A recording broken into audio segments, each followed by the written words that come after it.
Good evening, everyone. I am Councillor Laura Binks, Mayor of Strathbogie Shire Council. I would like to welcome you to this council meeting of Tuesday the 17th of October, being held at the Nagambie Lakes Regatta Centre. Councillors, we've had some good sessions over the past few months around respectful behaviours and ways of working. I remind you that you all need to demonstrate respectful behaviours, and I hope I can count on you to do so this evening. I ask that you please keep this in the forefront of your mind during our meeting. In the end, if we don't show respectful behaviours, it is only a reflection on us personally, which will be shown to everyone present here at our meeting and joining us online. I'd like to start tonight by acknowledging traditional custodians on the places we live, work and play. There's a normal one I read out, but I also just want to take a moment to reflect on the referendum that happened on the weekend and acknowledge that it's a pretty challenging result for a lot of people in our community, especially the Tangarang Lands and Waters Council, whom we have a memorandum of understanding with and with whom we support in their journey to reconciliation and recognition in Australia. So we're really committed to continuing to work with the Tangarang Lands and Waters Council, as well as the other Indigenous groups in our Shire, and I just really wanted to acknowledge that tonight as a bit of a step aside from what I usually do. But I will continue to our regular recognition, which we will continue to recognise and respect the enduring relationship that Indigenous people have with their lands and waters, and by the beautiful Lake Nagambie waters here. And we pay respects to elders past, present and emerging. Today we're meeting on the lands of the Tangarang people of the Eastern Kulin Nation, whose sovereignty here has never been ceded. This public meeting is being streamed live via our website and made available for public access on our website, along with the official minutes of this meeting. All care is taken to maintain your privacy. However, as a visitor to the public gallery, it is assumed that your consent is given in the event that your image is broadcast to the public. It is also assumed that your consent is given to the use and disclosure of any information that you may share at the meeting, including personal and sensitive information, to any person who accesses these recordings or minutes. Council considers that the recommendations contained in this agenda give effect to the overarching governance principles stated in Section 9.2 of the Local Government Act 2020. These principles are numbered 1 to 9 on page 2 of our agenda. We welcome our guests to our public gallery and also those viewing this meeting tonight through our live stream on our website.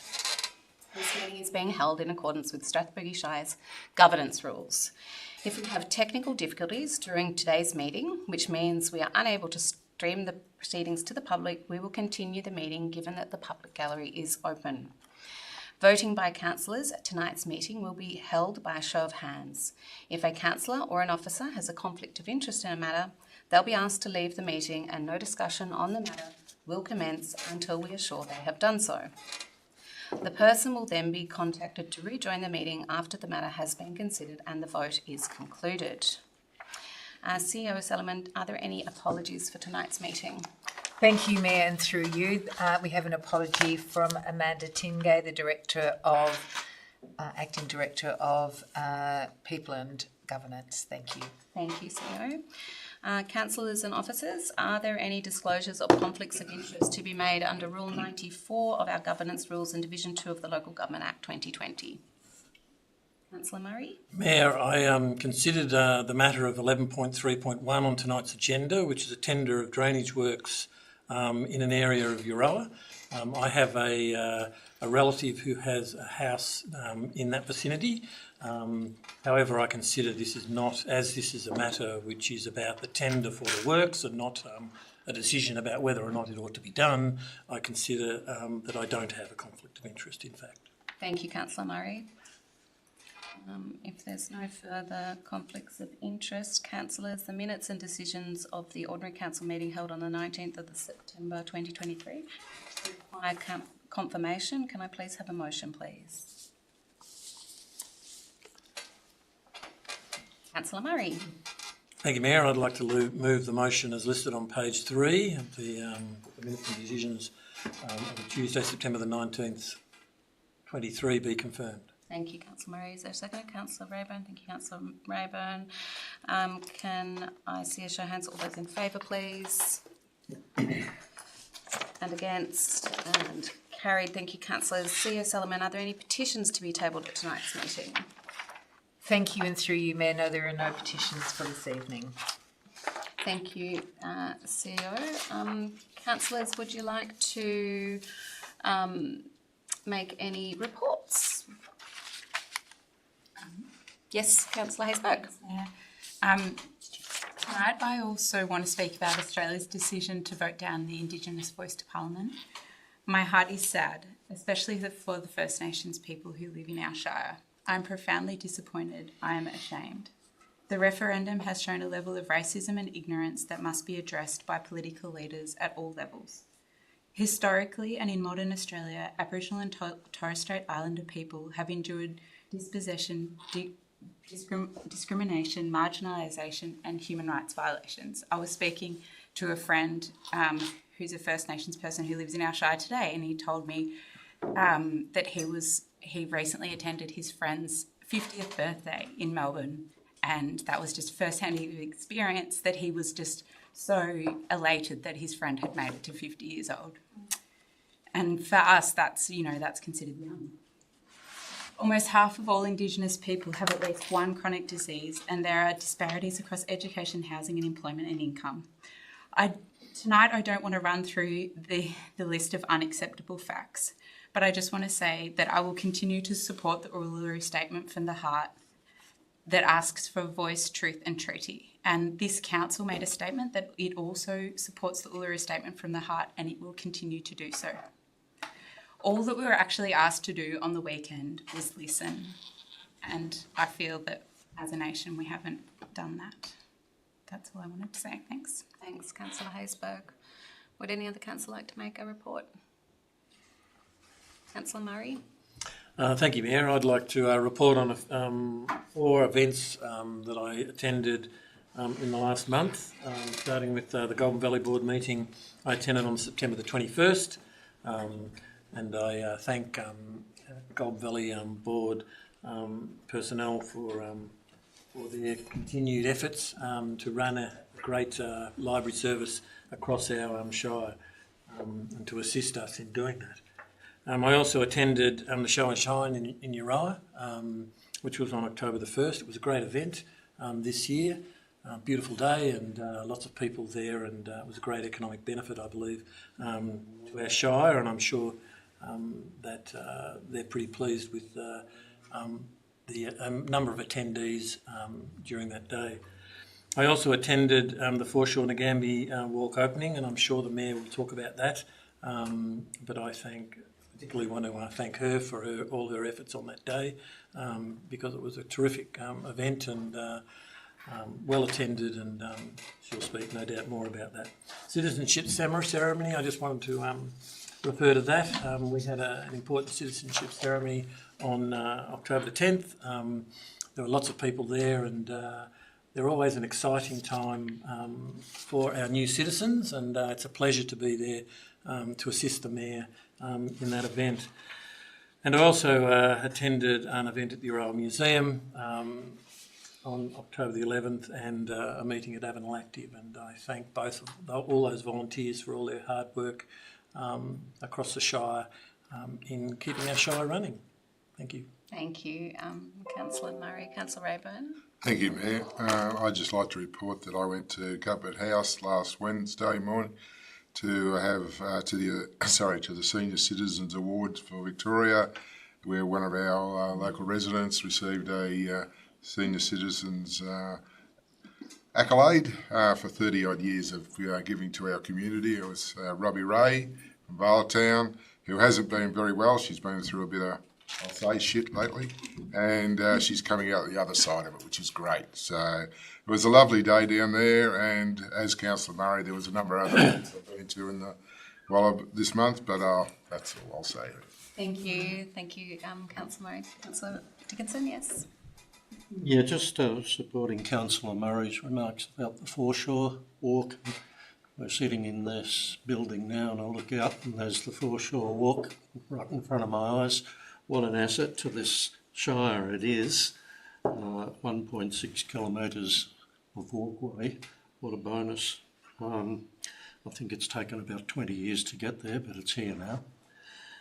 Also on that same day, evening, I attended a fundraiser for the Ngambie Tennis Club, where there were a number of guest speakers, including the trainer of the Caulfield Guineas on Saturday. A lot of race people, a lot of horse people, and the Melbourne Cup itself was there on display.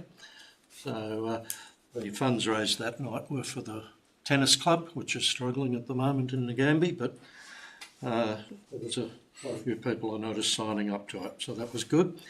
And then following that, this has been a pretty social month for me. I attended a Historical Society dinner at the new Waterways restaurant in Kerwins Bridge, and that was also a fundraiser for the Historical Society. Thank you. Thanks, Councillor Dickinson. Councillor Weatherald. Yes, joining Councillor Murray and Councillor Reg Dickinson in noting the Waterways, our walking path. It is an improvement that is beyond belief. It's a big 20 years, Reg, big 20 years in coming, but this council has delivered to that. And it's an investment of $1.6 million, I believe, that is certainly well worth the enjoying. One of the things that a little bit of a tour around, and the Ngambie Library, which is now closed and is redundant. Unfortunately, it's got two tired signs out the front of the building on the roadway facing, and it would be my earnest wish that they be given a long holiday and removed as soon as practicable, because the library's not there and they are misleading our community.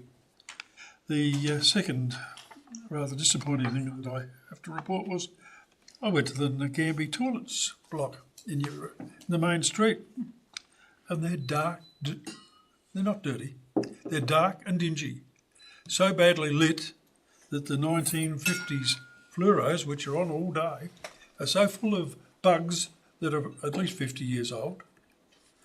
No light gets out and filters into the room. It's very disappointing from a high-profile community as Ngambie, which prides itself that the presentation of the toilets has been allowed to degenerate. Inside, on the floor, if you could have seen it, it's quite clean.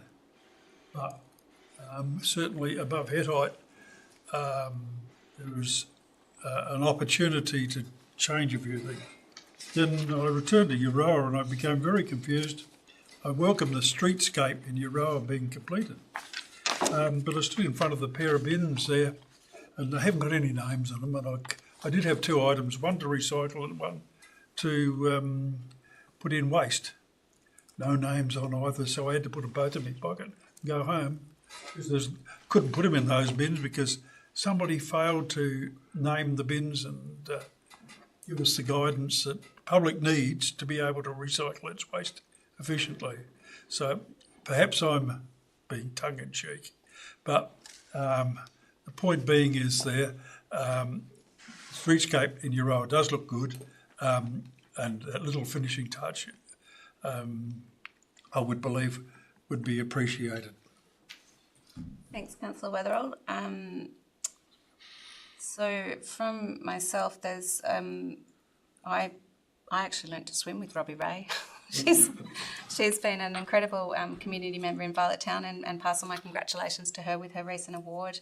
And I also note that she's been a long time volunteer with the Keep Australia Beautiful judging, of which Violet Town is streaming ahead in the finals, which will be announced on Monday night in Melbourne. So I wish Violet Town all the very best in their pursuit to join Euroa with a title, which would be a wonderful achievement for our community.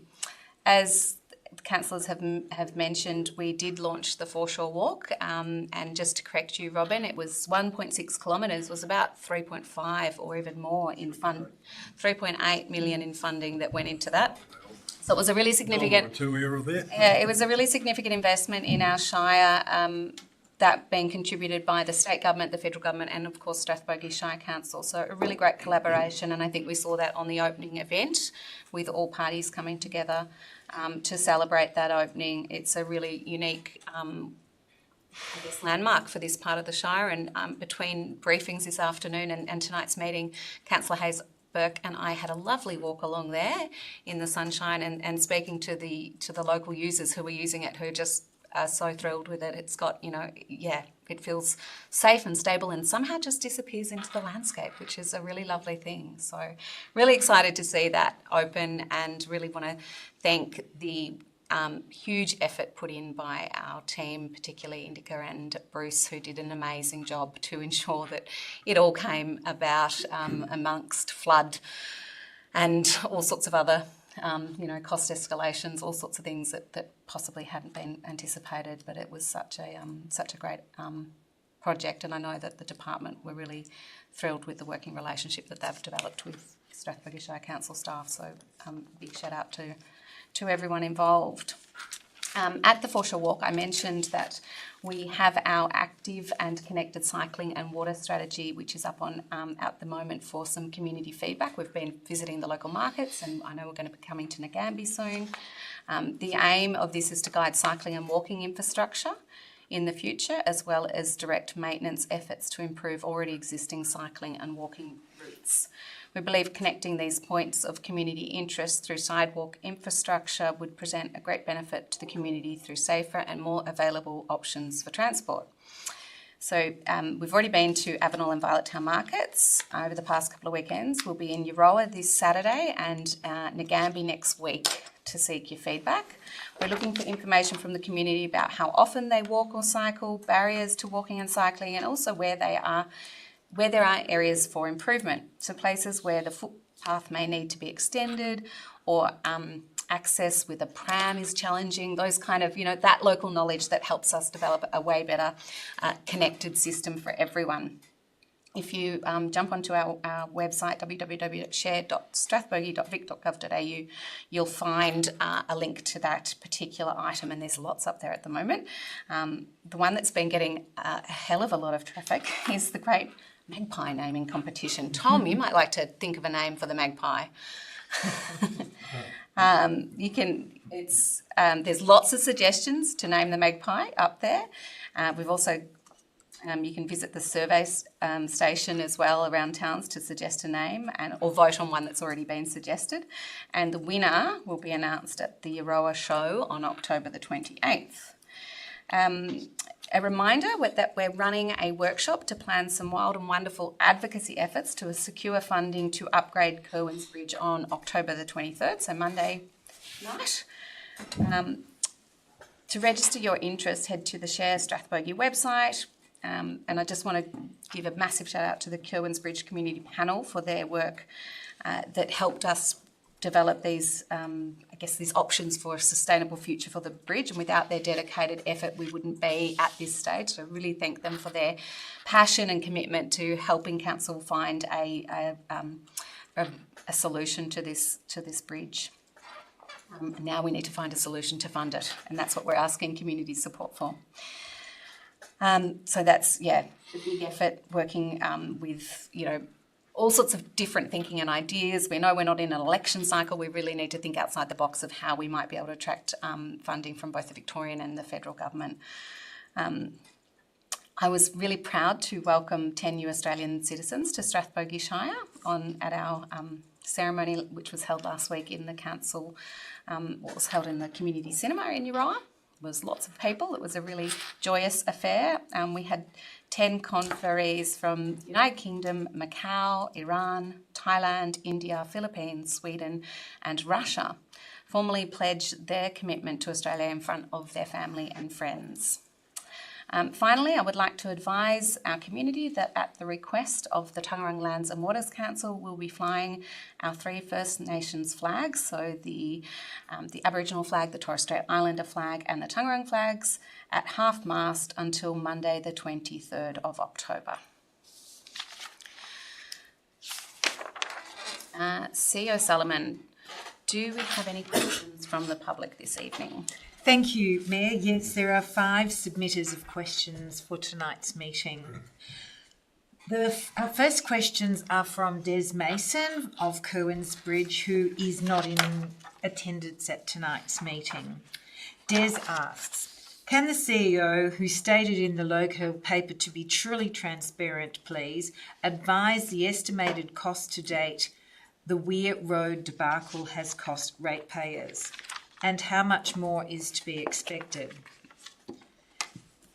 Will the CEO be making a public apology and a retraction of the statement and accusations made against Paul Lancaster, whose persistence and diligence to detail has shown the poor decision-making process the Shire Engineering Department approached this ill-conceived project? So thank you for your questions, Des. I can confirm that the recent road safety audit on the original design was valued at $3,080. The additional design work to take into consideration the recommendations for the increase in width of the unsealed shoulders is anticipated to be $5,000. Any changes to the cost in the actual works will be made public when and if they are understood. We're grateful for Paul and all members of our community who have fought for the best outcome. I have issued a public apology through the Nagambie Voice and Euroa Gazette, and at the last month's council meeting. That's the October 2023 council meeting, which the recording is on our website. September. It's October now. The September 2023 council meeting. We are also implementing changes to our project development processes to reduce these issues occurring again into the future. Part of this will be performing safety reviews on projects we develop for future in the delivery in the future. This means the cost will be form part of future projects and not additional costs. We hope these changes will help the community trust we are taking road design and road safety very seriously. Thank you for your questions again, Des. Our next questions are from Jackie Anton, also of Curwins Bridge, who is not in attendance at tonight's meeting. Jackie asks, last Saturday marks 1 year since Curwins Bridge was closed. Can the Shire give ratepayers and residents an update on the insurance claim for damages to the bridge? Has the claim been settled yet? If not, why is this taking so long to resolve? Thank you for your questions, Jackie, to which I provide the following response. Unfortunately, the claim has yet to be settled. Council is waiting for a further engineering report on the condition of the bridge post-flood, which was requested by the insurer. This is expected within next week. Upon receipt, Council will engage further with our insurer. Council has committed to continuing to advise the Curwins Bridge Community Panel of the status of this claim. So thank you, Jackie. Our third question tonight is from Dean Hurlston on behalf of Council Watch, who asks, did councillors formally support a yes position as a position of council? If so, what money did council spend on the yes campaign or program of support?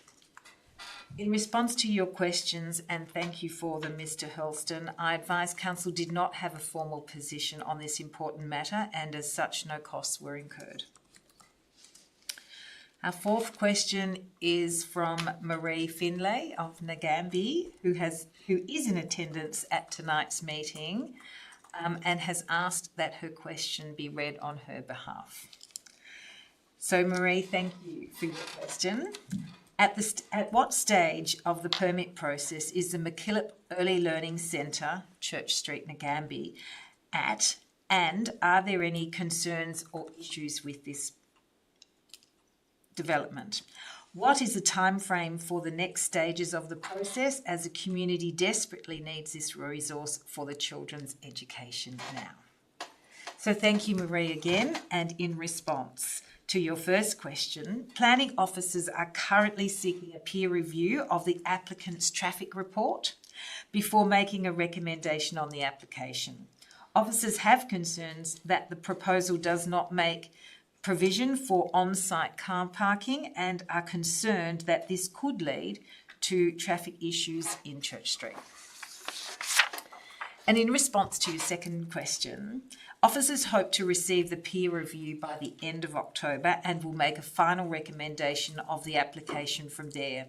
Braden Aiton, our Manager of Planning and Investment, would be happy to meet with you to discuss in more detail at a suitable time that works for you. So thank you for your questions and attendance, Marie. Our final question for tonight is from Tom Ma from Balmatin. Tom, did you want to propose your questions, or are you happy for me to read them? Through you, Madam Mayor, they say yes, you can read it out. Thank you, Tom. Thank you, Tom. So Tom's question is in relation to the Violet Town landfill and asks, there seems to be a major problem that's happened at the site since the last council meeting. What's happening to have this rectified, as it's a huge EPA problem that is affecting adjoining landowners? So thank you for your question, Tom, and in response. The management of landfills, as you are aware, is a very technical and highly regulated process. To complete the capping of the Violet Town landfill, an EPA certified designer was engaged. The subsequent designs produced were then audited and certified as fit for purpose by the EPA accredited auditor. The construction works were certified by an independent full-time site technical supervisor named GETA, and that stands for the Geotechnical Investigation and Testing Authority. The Geotechnical Investigation and Testing Authority's principal role is to provide the evidence required by the EPA accredited auditor to demonstrate that the project has been constructed and is being constructed as specified and to the certified design drawings. Any departure from the certified design or specification must be reported to the EPA appointed auditor for consideration and approval. Any departure not approved needs to be rectified by the satisfaction of the EPA. The drainage system has been modified since the original design to include additional drainage lines and to direct the collected water into a new basin to be constructed and not the current leachate pond. These changes have been reviewed and approved by the certified EPA auditor late last week and are currently under construction. Once completed, further testing of the site runoff will be performed to determine the quality of the runoff. It is anticipated with the cap in place and the revegetation established, the water collected from the on-site drainage will no longer be classified as leachate. That is, not contain the chemical qualities that require it to be classified as a leachate. We will continue to closely monitor the site and manage it in partnership with the EPA in the meantime. So thank you for your question, Tom. Thank you to all the community for their questions, and thank you, CEO Solomon and staff, for those responses. Councillors, we now move to the officers' report, page 7 of our agenda.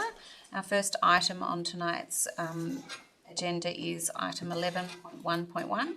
Planning applications received and planning applications determined 1st to the 30th of September. Director Frampton, may we have a summary of the report, please? Thank you, Mayor. So this is our standard planning applications received and planning applications determined report for the period 1st through to 30th of September this year. The latest available planning permit activity performance figures are also attached. It should be noted that the latest figures are for the month of August 2023, as these are the most recently available. It's noted that in this period there were 9 new planning applications received and 11 planning applications decided upon during the reporting period. Recommendations are printed on page 7 of tonight's agenda for Council's consideration. Thank you, Director Frampton. Councillors, are there any questions or clarification regarding this item on our agenda? If not, councillors, can I have a... Oh, yes, Councillor Murray. Can I ask a question through you, Mayor? How many native trees might be affected by the Nagambie-Loxley Road works that are listed in there?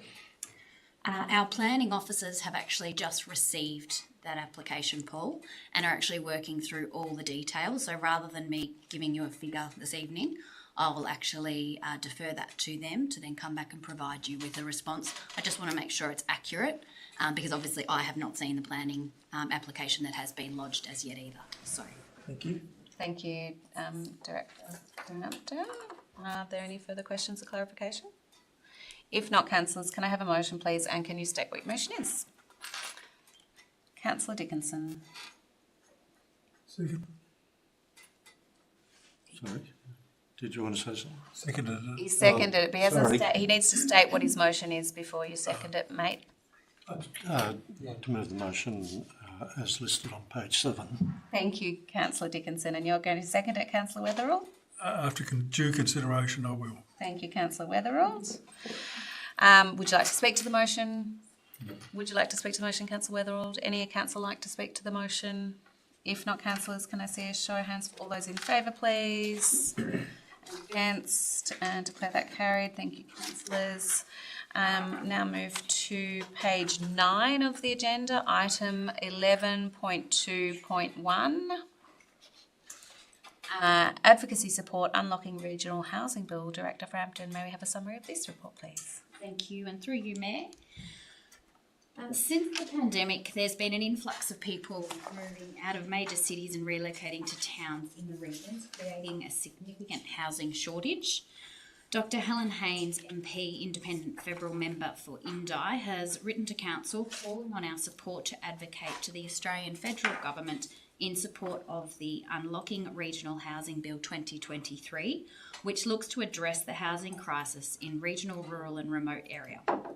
Dr. Helen Haynes has introduced the Regional Housing Bill to amend the rules that decide how the government's housing funding is spent.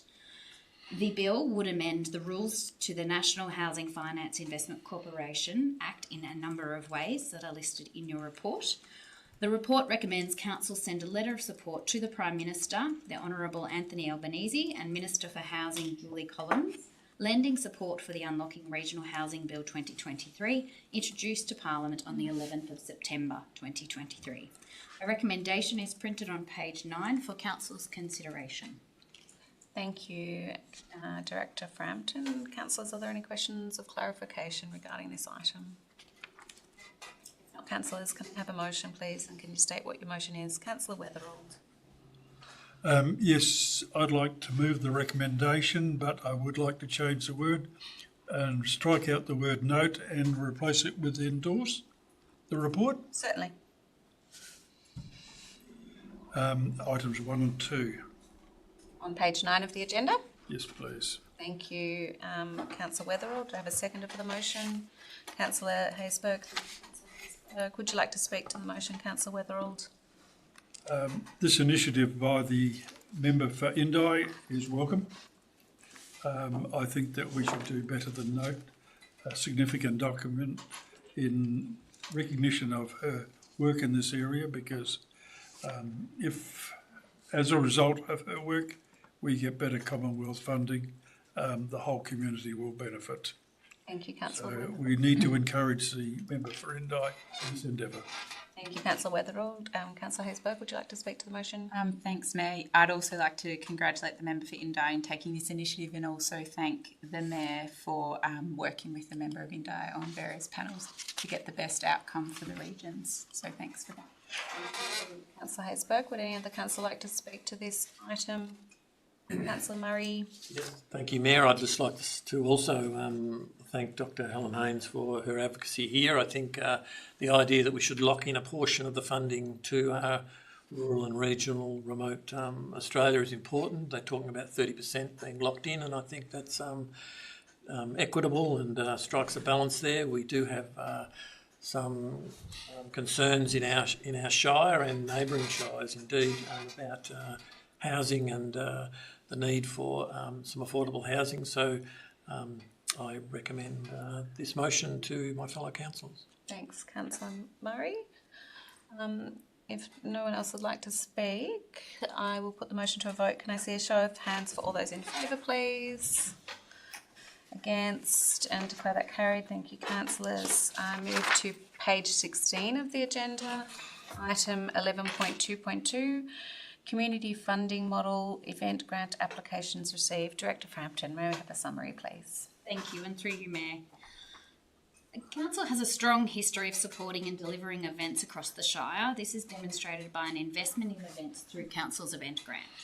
Event grants provide funding of up to $5,000 to eligible organisations and associations for events that align with the objectives of the Council Plan 2021 to 25, submitted in line with Council's event grant guidelines.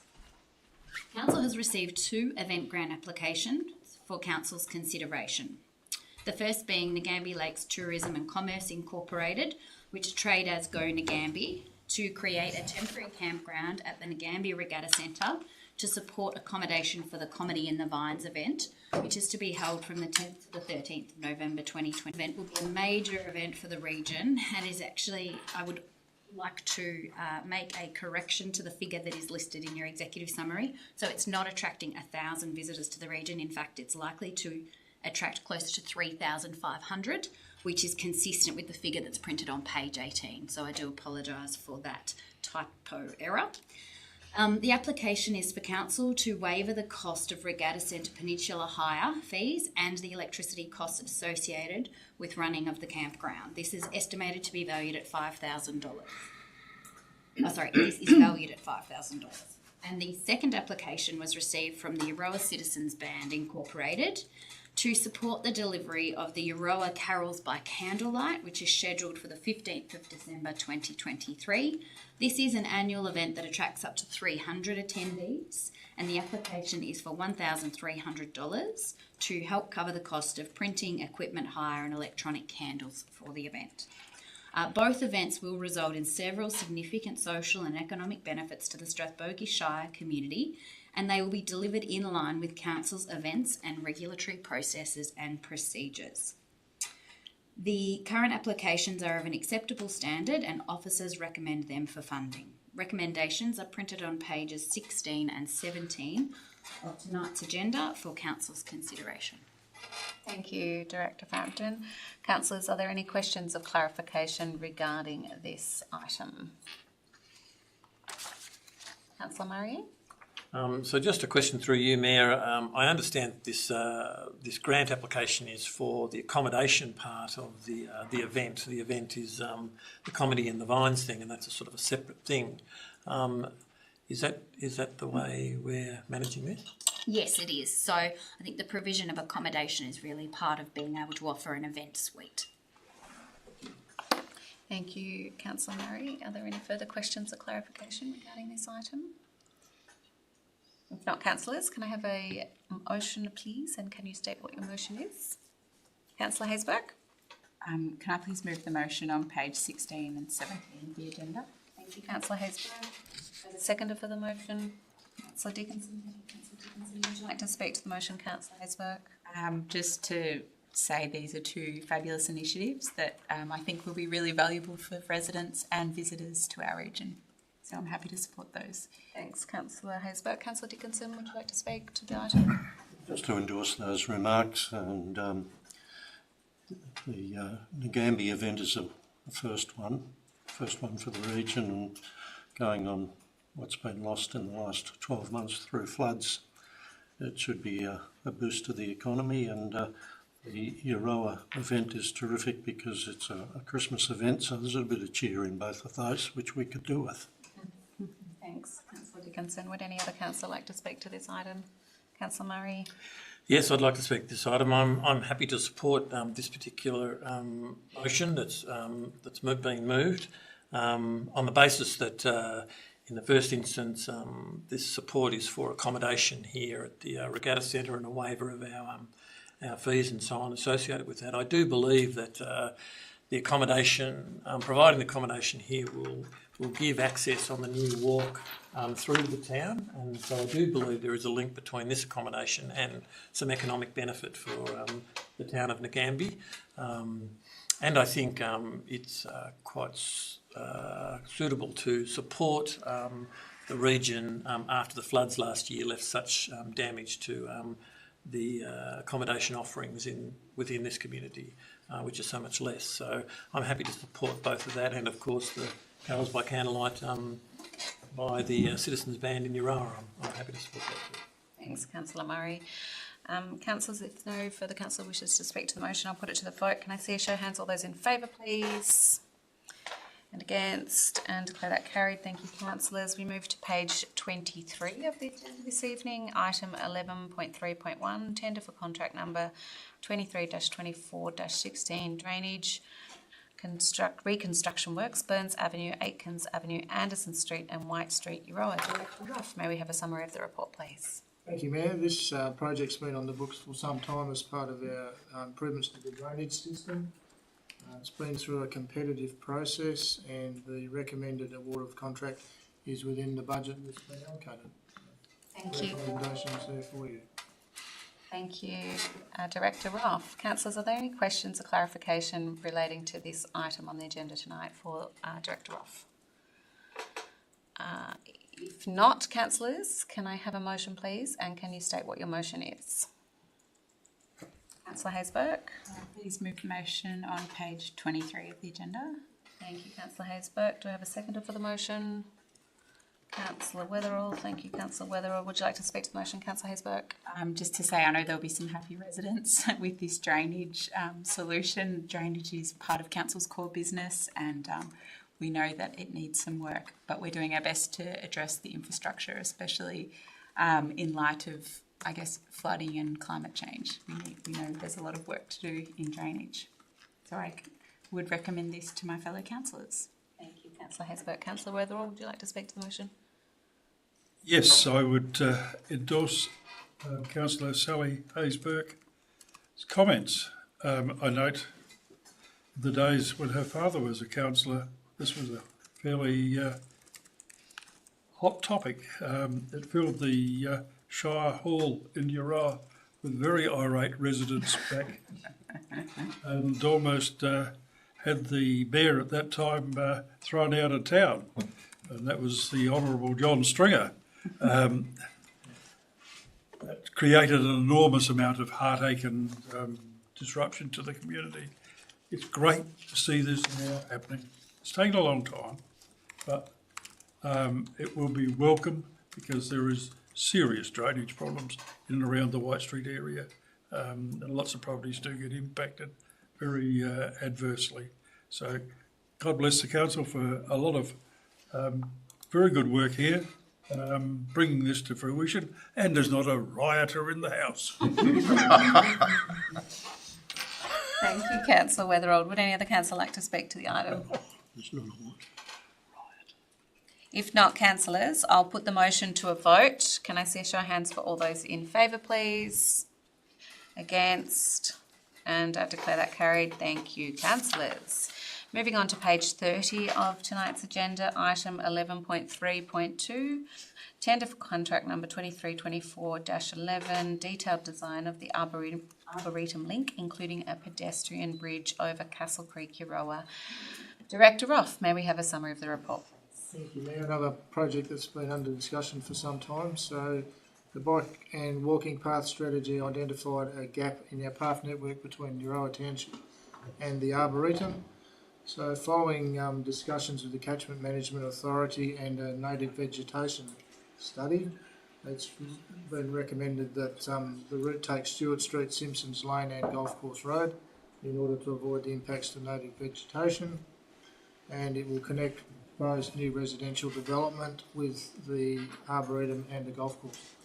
So the tender for the design was put out, and the recommended price is up to date within budget. So recommendations there for council. Thank you, Director Ruff. Are there any questions of clarification? Yes, Councillor Murray. Thank you, Mayor. I just wanted to clarify the route that's going to be taken to the Arboretum. So once they go down to the end of Golf Course Road, presumably the extension of that pathway is parallel to the Hume Highway to the back of the Arboretum. Is that the intention of? Just get the plan.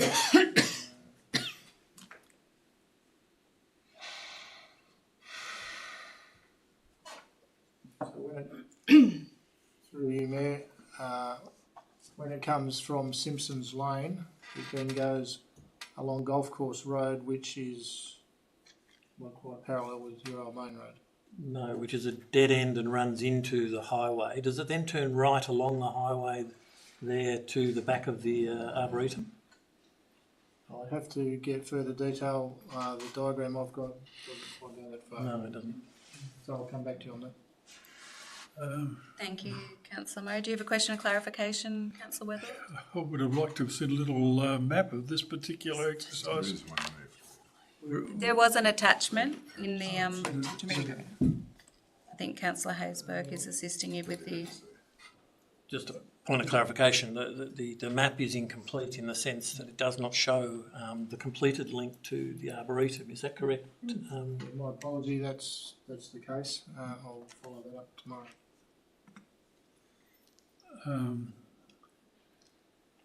Okay. God, blimey. yes, Councillor Murray? Have you asked for a mover or? Not yet. If there's a question or Difficult to pass, an item of such significance without the detail. Here we're sort of, catching somebody out hasn't done their homework. But This is, see this bit Can I ask a on question? the bottom of an attachment on the bottom or something. Can I ask a question to clarify? Can I ask a question about what the intention of the tender is here? Is the actual tender to connect the Arboretum to Golf Course, the end of Golf Course Road, or does the tender finish at the end of Golf Course Road? The tender is to design the route to the Arboretum. Okay, so it will go all It's just the way. that the map's deficient. I apologise. Okay. CEO Solomon may have something to add here. Thank you. In that we explained to councillors that the final route and how it's joined to actually the Arboretum will be dependent on the way the development is structured when that development goes ahead.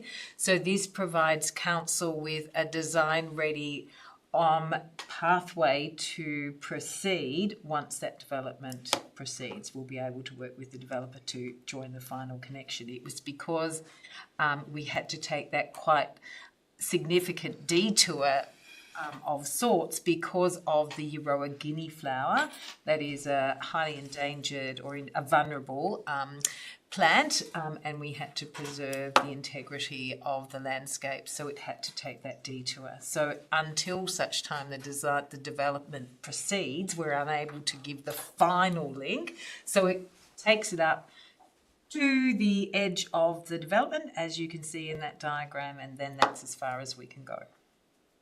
But that's a sort of, it didn't even make it to the golf clubhouse.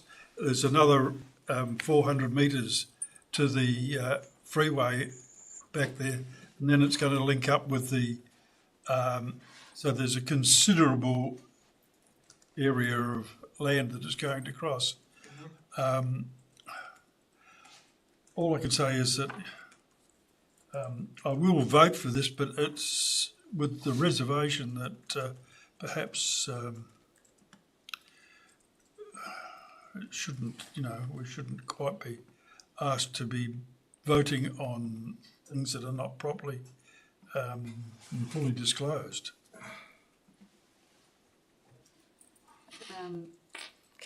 Is this a question of clarification, or are we going into debate? Question of clarification. Okay. Through you, Mayor, to the Director of Sustainability and also the Acting Director of Community and Planning. In the original development of that land between the Arboretum and the golf course, I'm understanding that this will link into a footpath which was originally designed in that development. Thank you. Thank you, Councillor Rayburn. If there's no further questions of clarification, councillors, can I have a motion, please? And can you state what your motion is? Councillor Haysbert. Can I please move the motion on page 30 of the agenda? You certainly may. Is there a seconder for the motion? Councillor Rayburn. Thank you, Councillor Rayburn. Would you like to speak to the motion, Councillor Haysbert? I just want to say that I think this is a really exciting project because this has been in the pipeline for some time. The Arboretum's a real asset to the community, and I think it will provide a huge benefit to visitors and tourists. I want to thank the community members who continually advocate for this link, and we're doing our best to make it happen. I hope that with this detailed design, we'll be then able to secure some funding to actually construct the pathway. And I note that it's actually come in under budget, which is good to see. Thank you, Councillor Haysbert. Councillor Rayburn, would you like to speak to the motion? Yes, thank you. Through you, Mayor. I understand a lot of the people in the community, and a lot of us hadn't realised that it wasn't going along the main Euroa Road, and due to environmental circumstances, it can't go along there. So therefore, this option's been put together so that we can try and facilitate something for the future. Thank you, Councillor Rayburn. Would any other councillor like to speak to the motion? Councillor Murray? Thank you, Mayor. Yes, I'd also like to support this application. Look, I understand that there might be the weakness of this, I suppose, is that it relies on a development which, to be frank with you, may or may not occur. The Shire has no control over whether or not the developer decides to do that development or not, and we might wait many, many years for that. So my only concern about this is that we ought to be cognizant of that, I suppose, and make sure that in the design work we have a way in which we can actually link the facility of the Arboretum, which does exist, and our pathway, so that people can make that connection and don't have to wait on the whims of a developer in the never. So, I recommend this design work to fellow councillors, and hope that we can make that connection through to the Arboretum in the end. Thank you. Any other councillor like to speak to it? Councillor Weatherold?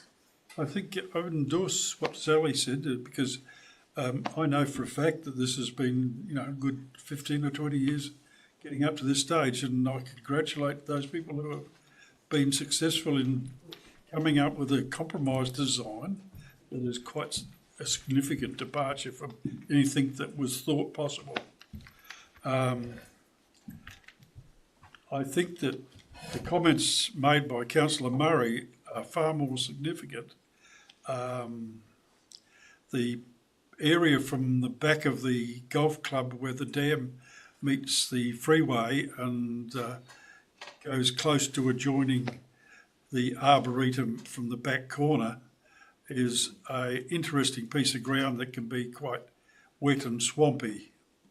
But the opportunity, if this investment is putting a pathway down where it says it's going to, then the whole exercise must include the completion of the pathway across the back of the freeway property, so that the access to the Arboretum is obtained, because the whole purpose of the walkway is only going to be a short walk for the golfers, perhaps, to the golf club. And that's not the design of our particular exercise here. We want to show off the Arboretum, which is something that is a asset in Euroa, and it's quite unique. Not many communities in Victoria that have an Arboretum of the quality and the development of the Euroa facility. Correct. So please, Council, I'm critical of being given a project which is great, but it's got a hole in the middle. And it's a worry. So my vote for it is conditional that it's, some effort is made to complete this as soon as practicable. It's not going to sit there a half-completed job. Thank you, Councillor Weatherold. Would any other councillor like to speak to the item? If not, councillors, I'll put the motion to a vote. Can I see a show of hands for all those in favour, please? Against? And declare that carried. Thank you, councillors. We move to page 37, item 11.3.3, contracts, works and grants awarded under delegation, 1st to the 30th of September 2023. CEO Solomon. May we have a summary of the report, please? Thank you, Mayor. This is our monthly report to the community, which, just for transparency reasons, highlights the tenders and contracts and this month grants awarded under delegation. I'd like to just highlight your attention to a number that have been awarded, particularly for business continuity services in terms of banking and billing and telephone services, but there are 5 grants that have been approved, quick grants, which ensure that the community has quick turnarounds of up to $1,000, and one that has been unsuccessful. There is a recommendation, councillors, on page 37 of the agenda for your consideration. Thank you. Thank you, CEO Solomon. Are there any questions of clarification regarding this report, councillors? If not, can I have a motion, please, and can you state what your motion is? Councillor Murray? Thank you, Mayor. I'd like to move the motion as listed on page 37 of the agenda, please. Thanks, Councillor Murray. Do I have a seconder for the motion? Councillor Haysberg. Thank you, Councillor Haysberg. Would you like to speak to the motion, Councillor Murray? Yes, I think there's some great funding going on here, particularly for some of these community groups that need to make use of these quick funding arrangements that we have, and I thank officers and the CEO for enabling that to happen, particularly to the Avenel community market and their signage needs, and also to the various sporting groups that have been successful in their applications, basketball, Little Ass Cricket Club and the junior football there, which I'm really pleased to support. Thank you. Thanks, Councillor Murray. Councillor Haysberg, did you like to speak to the item? Just to say that I think the quick response grants are working, and I think they're really responding to the community needs, so that's great. Thanks, Councillor Haysberg. Any other councillor like to speak to this item? If not, councillors, I'll put the motion to a vote. Can I see a show of hands for all those in favour, please? And against? And declare that carried. Thank you, councillors. Can I ask for the lights? Yeah, I was just thinking the same thing, Councillor Murray. Are we able to get the lights on? Thank you. Thank you, officer. It's suddenly got a little bit darker. It was very sunny. Yeah, thank you. You guys have still got the windows behind you. We don't. That's much better. Thank you very much. Can we now move to page 42 of our agenda, item 11.4.1. This is the council policy review for the Chief Executive Officer Remuneration, Employment and Remuneration Policy 2023. Councillors, I received some feedback early this morning, which I would like for councillors to consider in with I guess time to consider it properly, rather than rushing through those proposed kind of either amendments or changes that have been proposed to us. I'm asking if I can get a motion to defer this until the November meeting. I've checked with our governance advisor, and it's okay to do so. We're not out of date with this one. So if I could have a motion to defer, Councillor Rayburn.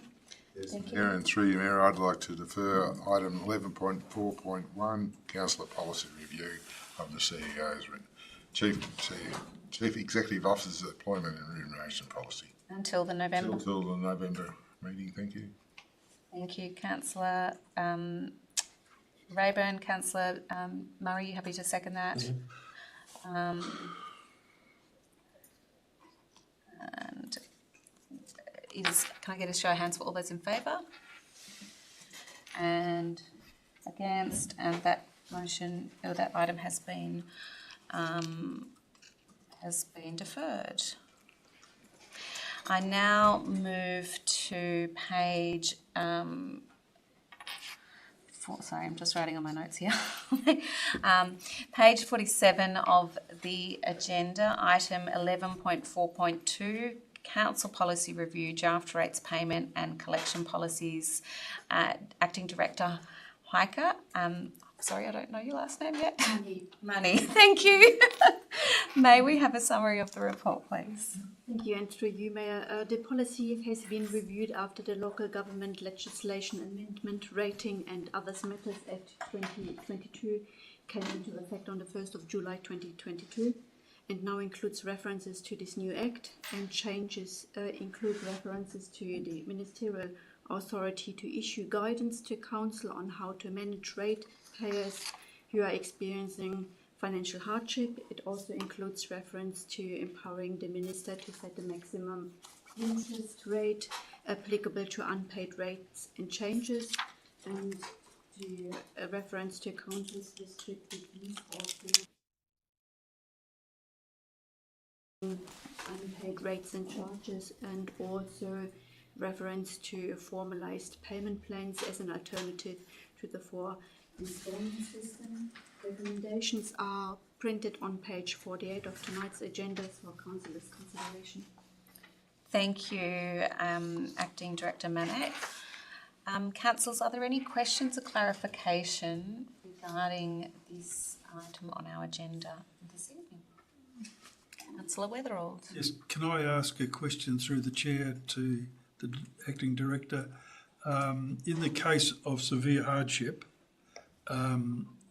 what rule do we have that allows remission of the rather onerous interest charges that may accrue on outstanding rates?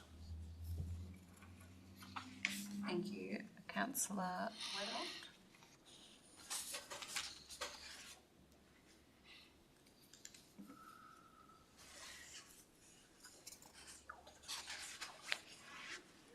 Let's look into it. Director Roth may be able to answer the question as the author of it.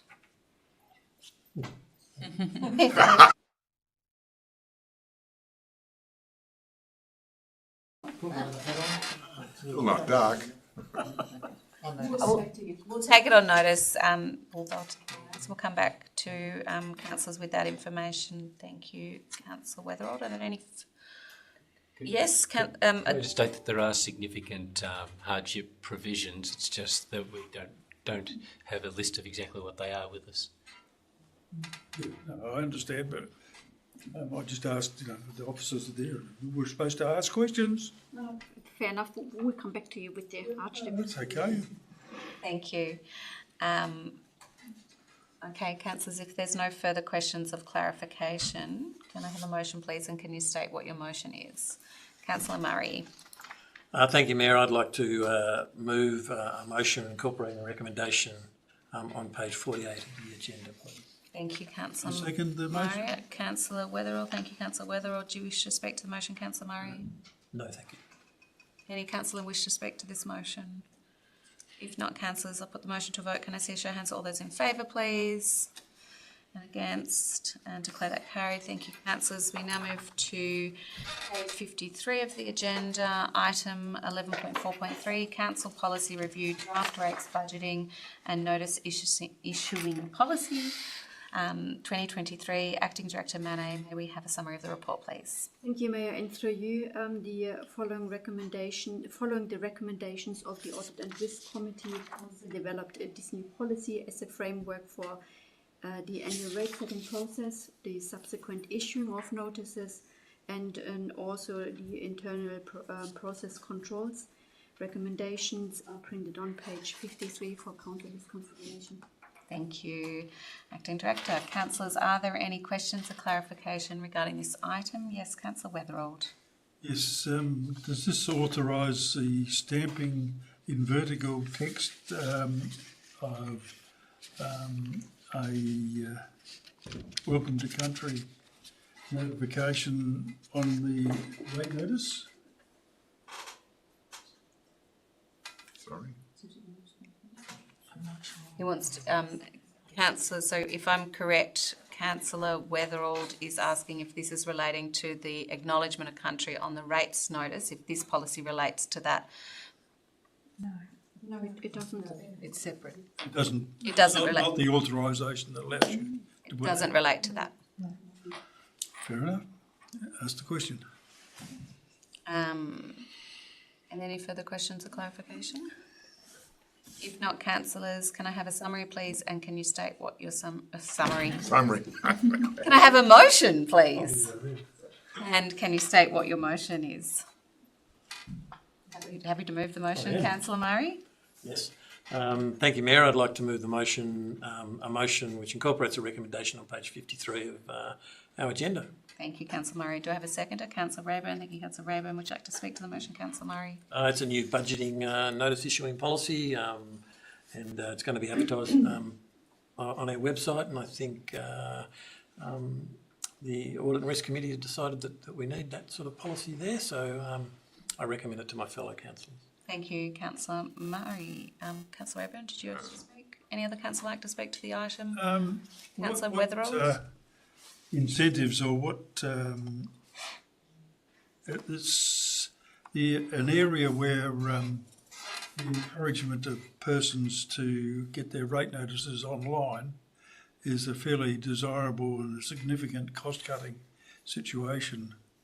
I note that the rate notices were almost a month late through a printing process. If they were done electronically, ratepayers would have their rate notice in a much more timely manner. It would be far more economical and save rates in the long term. Is there any facility in here to add some encouragement or whatever to ensuring we sign up as many people as possible to receive their rate notices via email? I think Executive Manager Favaloro will answer this one.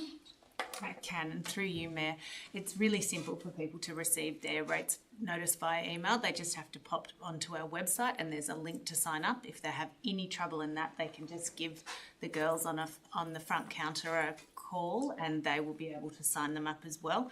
We also make sure that we promote that wherever we can in our advertising, and every now and then we do media releases about it, and there's information on the back of your rates notice as well on how you can do that. But it's probably a good timely reminder that we pop it in our advertising columns and do a little bit more, put a little bit more information out there about it. So thank you. Thank you for that report. It's in our interest to actually maximise this, and there are some innovative ways that we perhaps should think about it. Thank you, Councillor Weatherall. Question of clarification? Yes, just a question of clarification about that. Are there incentives still, mine are done online, but are there incentives still for people to get a paper copy because they're used for entry to any facilities that of the Shire, such as pools or recycling depots? Tickets. They are printed on the electronic rates notice as well, so that would not disadvantage anyone receiving the rates notices online. Thank you. Thank you, Acting Director. Yes, Executive Manager Favaloro. Sorry, through you, Mayor, just to add another thing, they also have QR codes now, so it's even easier. You don't have to cut your little notice off, you just scan it and you can take it in. And I imagine that would work also digitally. So if you are receiving them in an email, you can just pull up the digital copy and show that on your phone or device at the tip or the Got to be clever to do that. I'll give you a lesson later, Councillor Webb. Young. Are we? If there's no further questions or clarification, no, where are we up to? No, this was. We're doing it. Oh gosh, I don't know where we're at to. All right, I'm gonna put it to the vote. That went a bit haywire.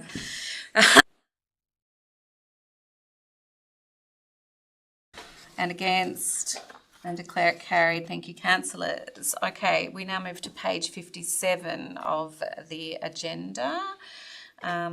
It's item 11.4.4, New Council Policy Draft Information Security Policy. Acting Director Mane, may we have a summary of the report, please? The policy has been reviewed in line with its biannual review schedule. There are only minor administrative changes, such as the officer titles in this policy. Recommendations are printed on page 57 of today's agenda for councillors' consideration. Thank you, Acting Director. Are there any questions or clarification for the officer? If not, councillors, can I have a motion, please? And can you state what your motion is, Councillor Rayburn? Thank you, Mayor, and through you, Mayor, I'd like to move the recommendation as printed on page 57 be adopted by Council. Thank you, Councillor Rayburn. Do I have a seconder for the motion? Councillor Dickinson. Thank you, Councillor Dickinson. Would you like to speak to the motion? No, that's it. Any councillor like to speak to the motion? Just to say, I think it's a really important policy. It's an area that we have to take seriously as everything moves online, and I think as a reputable organisation we can't be seen to be cutting any corners or potentially breaching any, because we have such a large bank of businesses and personal private information. We really need to make sure that we're acting to the best of our ability. So I commend this policy to my fellow councillors. Thank you, Councillor Haysbuck. You'll explain it to me. Can I, all right, so councillors will put the motion to a vote. Can I see a show of hands for all those in favour, please? Against, and declare that carried. Thank you, councillors. Moving on to page 61 of the agenda. Item 11.4.5, Council Policy Review Draft Councillor Expenses Policy 2023, Governance Advisor Carruthers. Can we have a summary of the report, please? Thank you, Mayor. Councillors, this is a revision of an existing policy. The key changes are in the provision, a reduction in the provision of stationery items to councillors, which in essence reflects the provision of electronic media and electronic materials to you. Thank you, Governance Advisor Carruthers. Are there any questions or clarification? Why, like, you can do most of your reading online, but there are numerous occasions where you need to print out a document. And I do that because you go a bit square-eyed on a little screen. I note that there's limitation to access to, once a year we go in and get a ream of paper. It doesn't seem to be a big ask. And there's also the facility that's going to be withdrawn is to be able to get a set of printer cartridges. So I was dead keen to get to the Shire before today. Now it's going to be too late because I'm going to be missed out. Me ream of papers at it and my printer's half dead on ink. What am I going to do? Councillor, one of the provisions to make up for it was the provision of a service where we can print information for you. So that can occur if you have a need for it. So we've got to come in and print it in the Shire office. If you contact us, we can make that available for Nagambie. Is that economically effective and saving? I thought printing my own material would have saved. I don't want to create office staff work. Question or clarification? I'm not sure if it's clarification. It's a comment. So Well, it we'll would leave that. probably save it for the debate. Possibly. Okay, sure. Yeah, it's just questions of clarification at this stage. Okay. I remind you, this is the officer recommendation, councillors, so, you know, we have, Vote against it. so if there's no further questions of clarification, Can I ask a question of clarification? certainly. Can I ask what the cost might be that to the Shire in the provision of printer ink to councillors? As in how many, what might be the cost there? Is there an estimate or? Councillor, I'm off the top of my head, it might be under $1,000 a year. It's probably something we can come back. It's minimal. Yeah.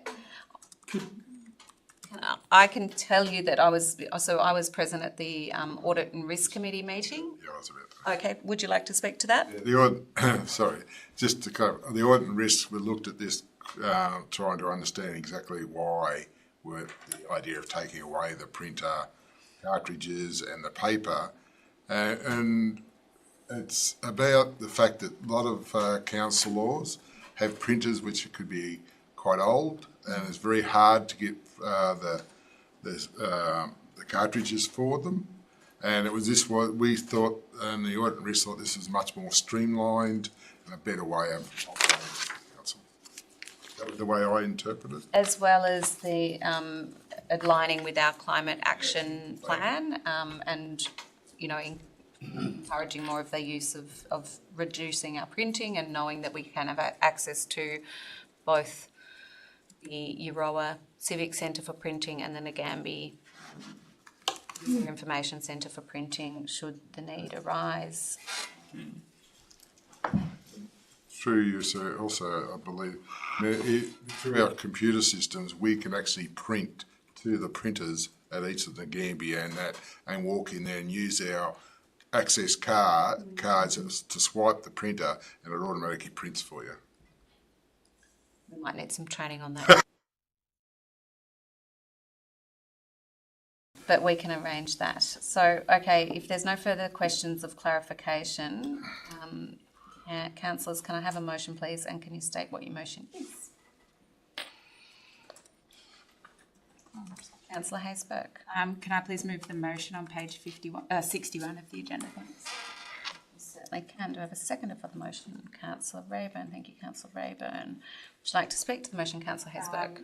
Just to say, I think the clarity around the late expenses as well was welcome, because we did have there was room for interpretation, I'll just say, in the policy, and so it's good to see some clarity around that. And I think on the printing, we'd probably find, as Councillor Rayburn stated, that our office printers are much more efficient than single-use printers if we do have to print things.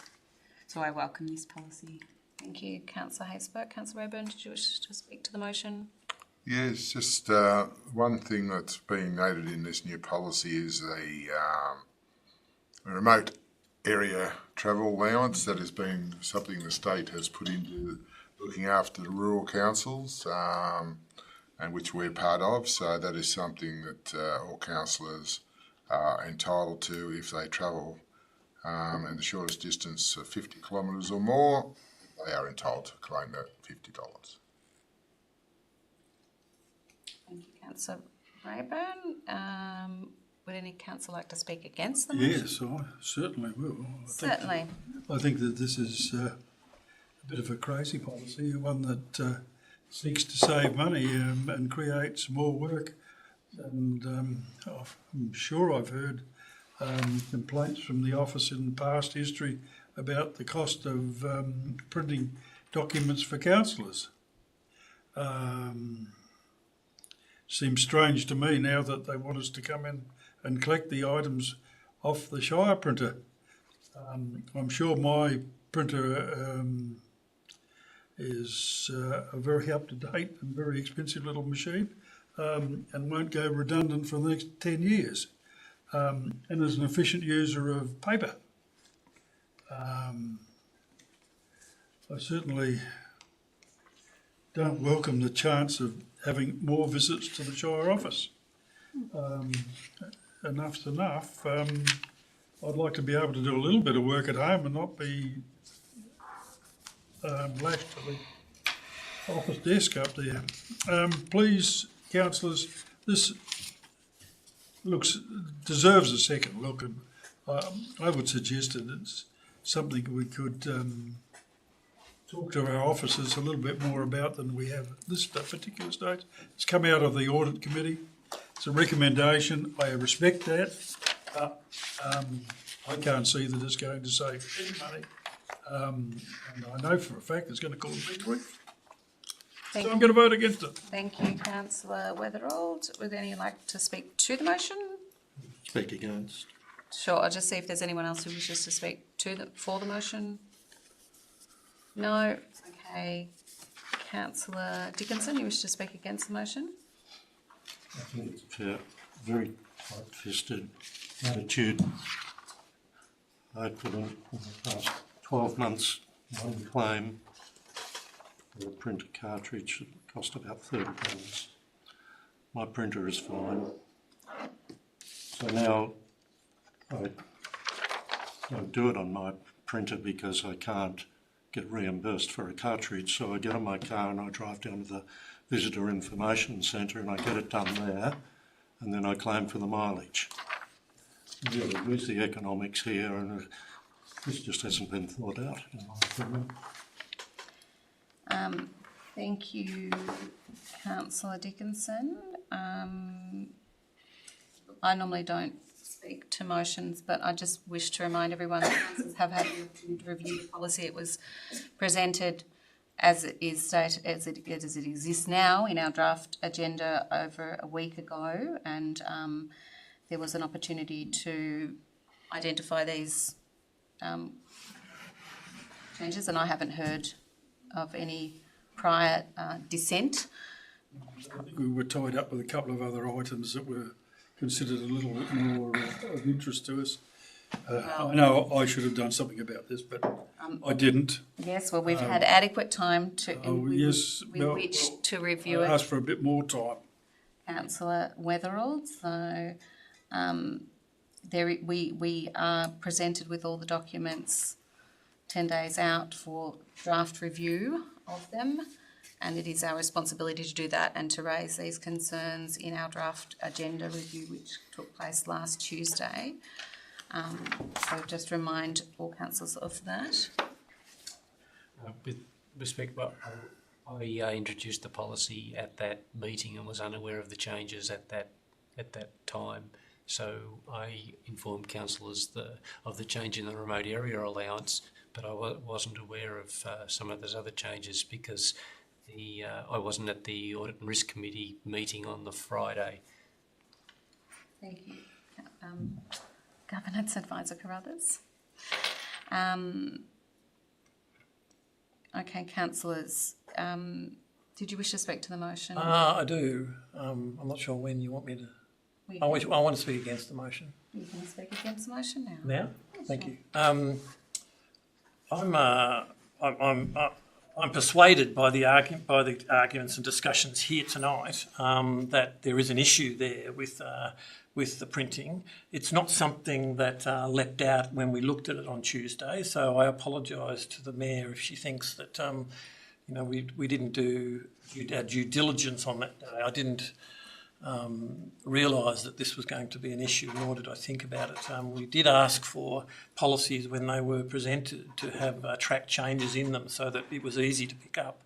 And I think this is perhaps a timely reminder of that because this issue has now been raised in our council meeting, and following the debate, people are entitled to make up their mind once they hear the debate here.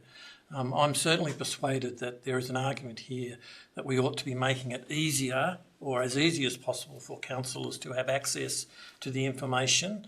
And I'm not convinced that this policy in its present form does that with regard to the need for printing. Thanks, Councillor. Councillor Haysbert, would you like to exercise your right of reply? Well, I still think that the policy as it stands makes sense. It's moving with the times. Council policies and papers change so regularly. So, anything to discourage people from printing reams and reams of paper, I'm in favour of. Thank you, Councillor Haysbert. Councillors, I'll now put the motion to a vote. Can I see a show of hands for all those in favour, please? And against?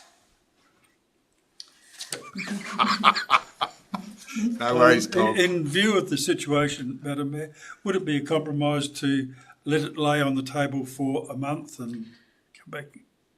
Well, councillors, given that the vote is tied in accordance with sub-rule 70 of the governance rules, I am able to use my casting vote, and I'm going to do so to vote in favour of the motion, which makes it 3 + 1, 4 to 3. So the motion is carried. Division required. Certainly, Councillor Weatherald. Can I see a show of hands? All those in favour? Councillor Rayburn, Councillor Hayes-Burke, Councillor Binks, plus casting vote, and against Councillor Weatherald, Councillor Dickinson and Councillor Murray. Thank you, councillors. We now move to page 66 of the agenda. Item 11.4.6, Council Policy Review, Draft Fraud and Corruption Policy Control System Procedures 2023. Governance Advisor Crothers, can we have a summary of the report, please? Thank you, Mayor. Council has a zero tolerance approach to fraud and corruption, and this policy articulates the commitment in a comprehensive and systematic approach to firstly preventing, then detecting and then responding to fraud and corruption. The essential change in the policy from previous drafts is that this now links to Council's fraud and corruption control system, which is a supplementary document outlining Council's activities, structures and reporting requirements around the same matter. The recommendations on page 66. Thank you, Governance Advisor Crothers. Councillors, are there any questions of clarification regarding this policy? Councillor Rayburn. Yeah, through you, Mayor. Title Specialist and Governance Advisor. Is the Sanderton report part of this corruption? Is the recommendations been put into this also? It's been considered, but not directly. I don't think there's a direct recommendation implementation in there. Just wanted to clarify. Thank you, Councillor Rayburn. If there's no further questions or clarification, councillors, can I have a motion, please, and can you state what your motion is? Councillor Hayes-Burke. Can I please move the recommendation on page 66 of the agenda? Thank you, Councillor Hayes-Burke. Do I have a second for the motion? Councillor Murray. Thank you, Councillor Murray. Would you like to speak to the item, Councillor Hayes-Burke? Just to thank Advisor Crothers for his work on this. I think it's a very clear policy that captures all the issues well, and it's clear that there's no tolerance for fraud or corruption. Thank you, Councillor Hayes-Burke. Councillor Murray, would you like to speak to the item? Would any other councillor like to speak to this item? We learned our lesson last time. Thank you, councillors. I'll now put the motion to a vote. Can I see a show of hands for all those in favour, please? And against, and declare that carried. Thank you, councillors. I now move to page 70 of the agenda, item 11.4.7. Council Policy Review, Draft Child Safe Policy 2023. Acting Director Manor, may we have a summary of the report, please? This policy has undergone a major review and resulted in the redraft of the policy. The policy now addresses the 11 child safe standards that were introduced by the Victorian Government on the 1st of July 2022. It also sets out Council's expectation about child safe practices for all councillors, employees, volunteers and contractors, and provides greater clarity and practical steps for each standards, and outlines what actions Council needs to take to keep children and young people to whom Council provides service or interacts with safe. Recommendations are listed on page 70 for councillors' consideration. Thank you, Acting Director. Councillors, are there any questions or clarification? I'd like to know how does this relate to school crossings and the safety factors there? And given that council has opted out of providing the service for school crossings, no, it doesn't relate to it. It relates to any other services council provides to children or where council interacts with children. Thank you, Acting Director. If there are no further questions or clarification, councillors, can I have a motion, please? And can you state what your motion is? Councillor Haysbrook? Can you state what your motion is? Sorry, it's the recommendation on page 70, please. Thank you, Councillor Haysbrook. Do I have a seconder for the motion? Councillor Rayburn. Thank you, Councillor Rayburn. Would you like to speak to the motion, Councillor Haysbrook? Just to thank Acting Director the Manet for bringing this into line with the state government policies on child safety, and it's consistent with the Charter of Human Rights and the mention of the rights of the child, I note. And I would like to commend it to my fellow councillors. Thank you, Councillor Haysbrook. Councillor Rayburn, would you like to speak to the item? Would any other councillor like to speak to the item? If not, councillors, I'll put the motion to a vote. Can I see a show of hands for all those in favour, please? And against? And declare that carried. Thank you, councillors. Moving on to page 74 of the agenda, item 11.4.8. Council Policy Review, Draft Gifts, Benefits and Hospitality Policy. Governance Advisor Carruthers, may we have a summary of the report, please? Thank you, Mayor. Councillors, this report, this policy contains the policy and procedures for the acceptance, declaration and allocation of gifts, benefits and hospitality. There are minimal changes of substance to the policy previously adopted by you.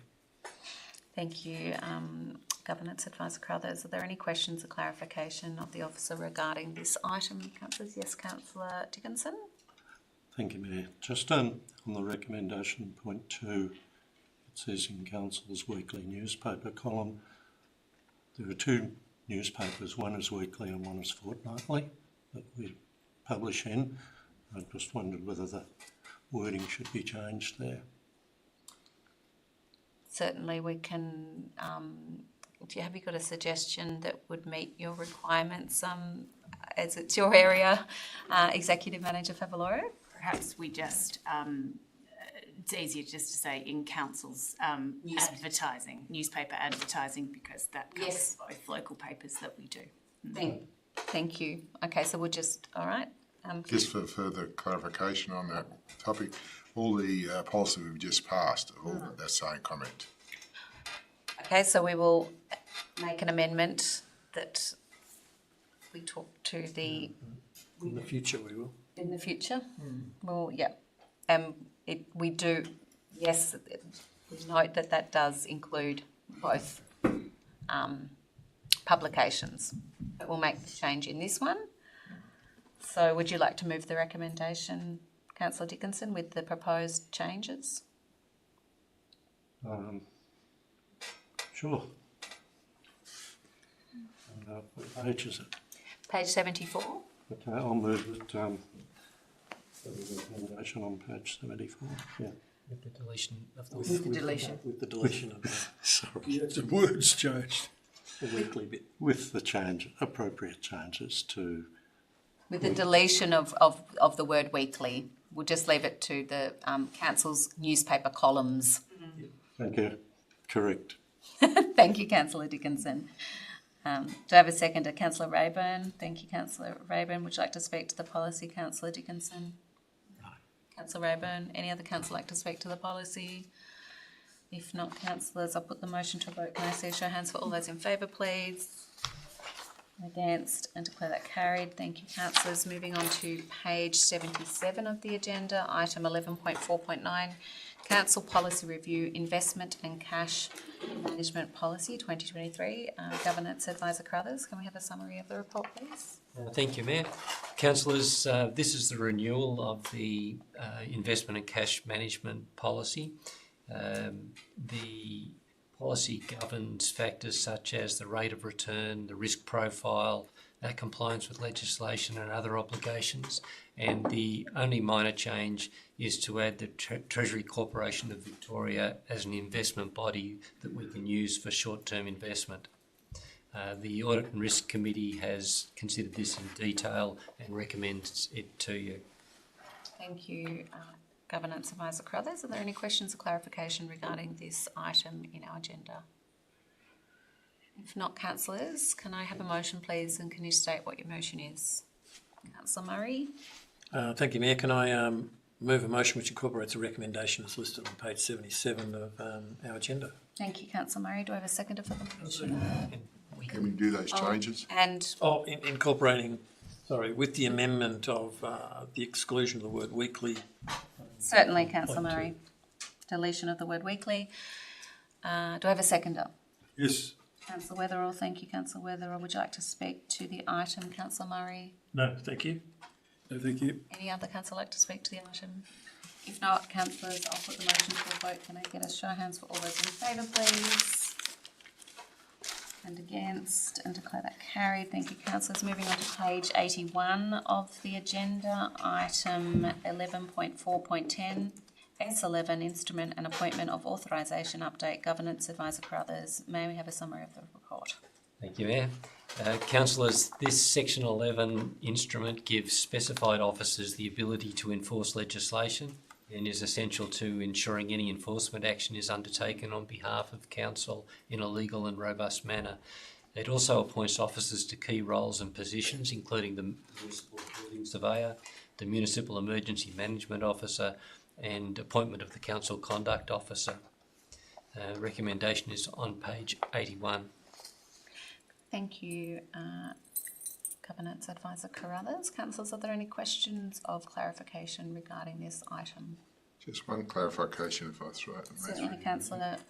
Which was brought up at the Audit and Risk last week, the week before, was on page 79. And it was also in the last one, which I didn't get my hand up quick enough before the Mayor got a mover, is the where council may invest any money, Director Roth, or to the governance, where it states that any eligible... Are you in the policy? Yeah, I'm in the policy.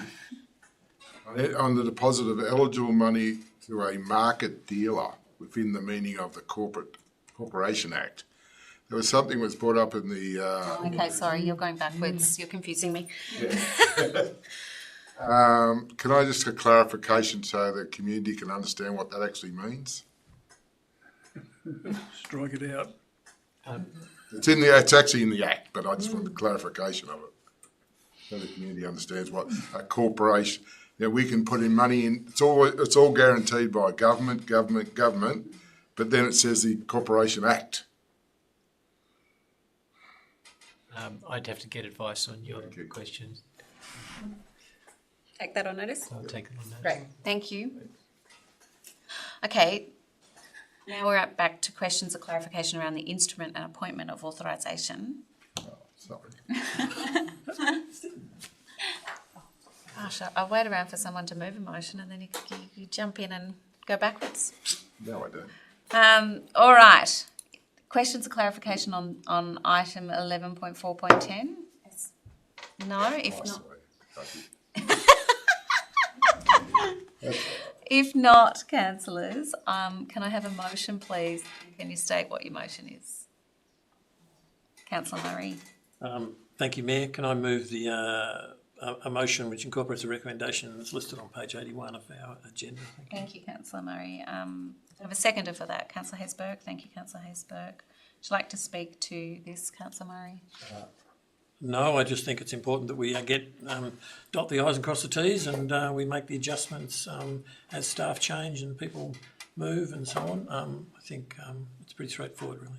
Thank you. Thank you, Councillor Murray. Councillor Hesberg, would you like to speak to it? Any other councillor like to speak to this item? If not, councillors, I'll put the motion to a vote. Can I see a show of hands for all those in favour, please?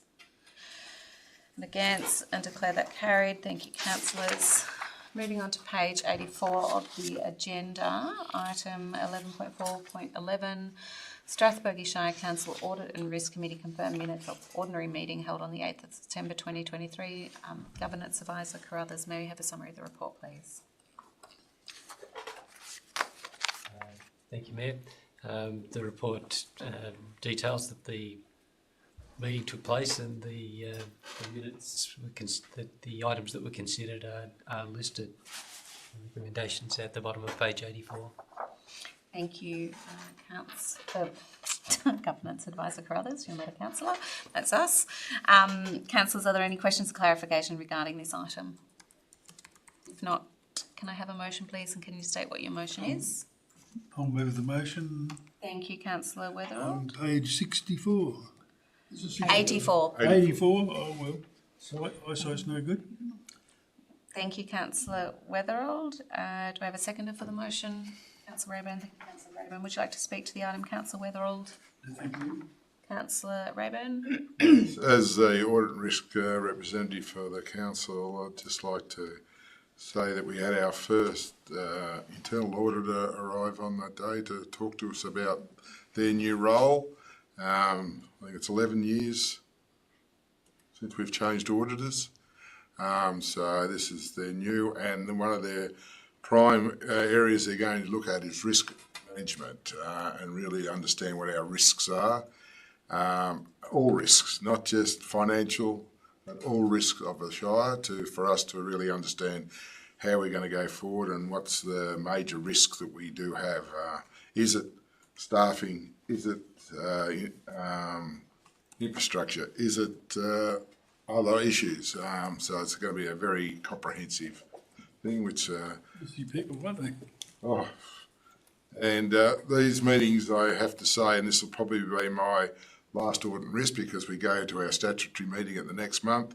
It's been a very interesting pathway for me and learned a lot, actually. So I thank the opportunity to be on the audit and risk. Thank you, Councillor Rayburn. Would any other council like to speak to this item? If not, I'll put the motion to a vote. Can I see a show of hands for all those in favour, please? And against, and declare that carried. Thank you, councillors. We move to page 88 of the agenda, item 11.4.12, Strathbogie Shire Council Audit and Risk Committee Charter. Governance Advisor Carruthers, can we have a summary of the report, please? Thank you, Mayor. The charter contains several amendments, and these include an insertion clarifying the role of the attendees at Audit and Risk Committee meetings, and in particular clarify that councillors may attend. The terms of membership, clarifying the appointment of the actual appointment process for councillors to the committee. A change allowing the meeting itself to vary the order of business. A change providing full and equal voting rights for all members with a casting vote for the chair. And there's also the addition of a table which details the current membership and the expiry dates of the current members. The recommendations at the bottom of page 88 and top of page 89. Thank you, Governance Advisor Carruthers. Councillors, are there any questions or clarification regarding this item? Councillor Murray? Thank you. Can I ask the advisor if there's if in the charter, and I forget, I didn't read through it, I forget whether there is or not a maximum term for independent members, and if so, if you could tell me what that is. I have to take that question on notice. The term is 3 years, but whether there's a maximum term in terms of number of terms, I don't think it's specified, but I need to check that. I think it is. No, to try and help, I don't believe, because there's a person on the Audit and Risk Committee at the moment who I believe may be standing again, and he's been on for a number of terms. So I think there is actually no length of time being. Used to be. So I just wanted to clarify whether there was a recommendation in the charter. I seem to recall there was one at one stage for a suggested maximum, but I can't actually see it there. And I do note that there are members who've been there for quite a while. I'm not saying one way or the other anything about that, but I note that other councils have got a recommended maximum for independent members, so that they remain independent, if you like, from that. So anyway, CEO Solomon may be able to clarify for you, Councillor Murray. Thank you. And through you, Mayor, on page 6 of the charter itself, under 3.2 term of membership, it says that the initial appointment of independent committee members shall be for a 3-year period. The position for an independent members will be publicly advertised at the end of each term, and this does not preclude existing members from being reappointed through a competitive process. Unlimited. So it's limited to 3 years, and they may reapply. And my question, another question without notice there is are we fulfilling that function? Are we doing that? Yes, we are. So there's one whose term is expiring in November, or the end of November, and we're in the process for end of December.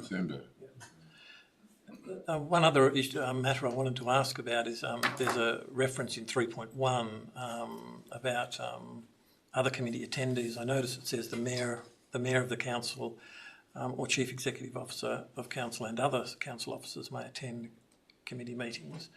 In your summary before, you referred to the fact that councillors may also attend the meeting. Are they? If they may attend as observers. Right. You're just noting it doesn't specifically state. It does. It does in the first paragraph. It says councillors and public may attend meetings as observers. Okay. And the other thing I just wanted to note was that it says the mayor may attend, but the mayor is already a member of the. We've made the mayor a member of the Audit and Risk Committee anyway, so it's sort of redundant having it there. Remember that the mayor does have the capacity to delegate their duties. Yeah, true. Okay, thank you. Thank you, Mayor. Pleasure. All right. Any further questions or clarification regarding this item? Yes, Governance Advisor, please. Thanks, Mayor. How often would we usually review this charter? Because I know it hasn't been long and we're reviewing it already, and was that prompted by the governance rules review that we're reviewing the charter as well, or? Yes, it was certainly prompted by the governance rules. Okay. But usually I can't give you an accurate. That's all right. I was just thought most of our policies are on a 3 or 4 year rotation.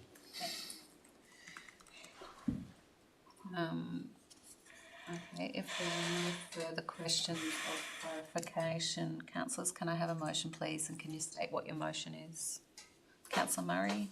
I'd like to move the recommendation, a motion that incorporates a recommendation as listed on page 88, 89 of our agenda. Thank you, Councillor Murray. Do I have a seconder for the motion? Councillor Rayburn. Thank you, Councillor Rayburn. Would you like to speak to the motion, Councillor Murray? I think it's important. This is an important group in our shire, and it's important that we get the governance, if you like, of that particular group right. I believe this is a good charter, which has gone through council a number of times, and we've looked at it, and it's gone back and forward to audit, the Audit and Risk Committee themselves, and I recommend it to my fellow councillors. Thank you, Councillor Murray. Councillor Rayburn, would you like to speak to the motion? Yeah, thank you, Mayor. Through you, Mayor. I just would like to say that the Audit and Risk Committee members through this charter are exceptional people who are one iota looking after our shire and the way we operate as a shire. The last couple of meetings I attended, as I said before, have been quite open and frank discussion about a lot of issues, and I've learned a lot, and I really do appreciate the intellect and the way that these members of our community are members of our committee, and this charter just supports that as the personnel that come onto our committee. Thank you, Councillor Rayburn. Would any other councillor like to speak to this item? Nope, it's not. Councillors, I'm going to put the motion to a vote. Can I see a show of hands for all those in favour, please? Against, and I declare that carried. Thank you, councillors. Moving on to page 93 of the agenda, item 11.5.1, updated Strathbogie Shire Council governance rules and governance of brothers. May we have a summary of the report, please? Thank you, Mayor.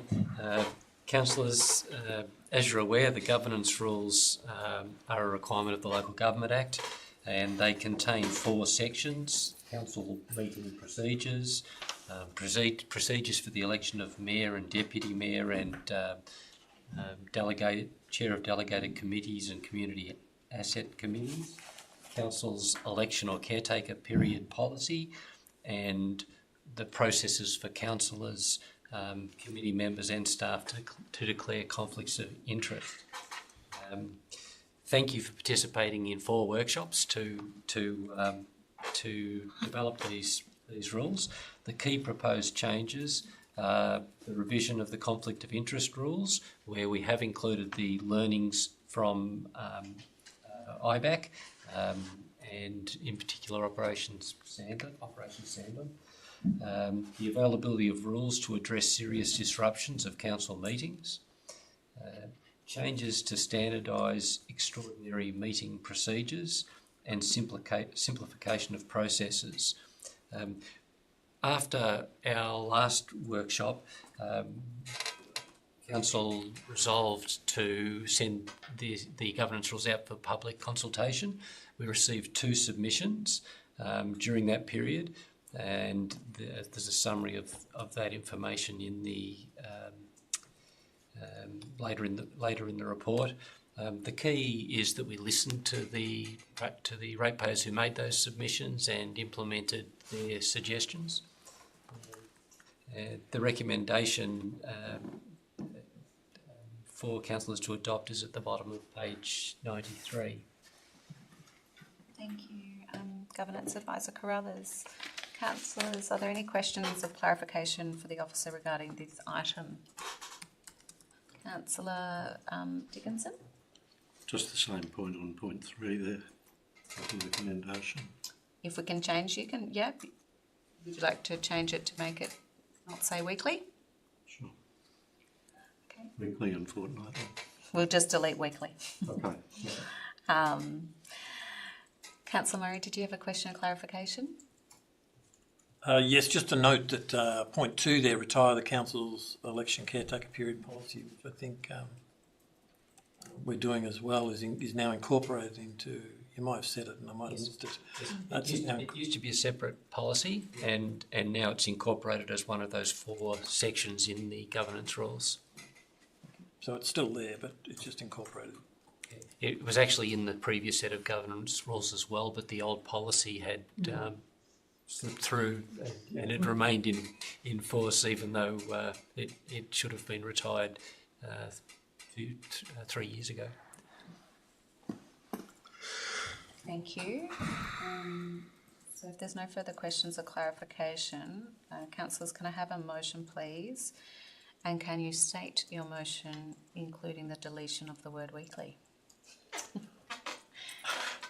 I'm happy to move a motion which incorporates the recommendation listed on page 93, with the removal of the word weekly from point 3.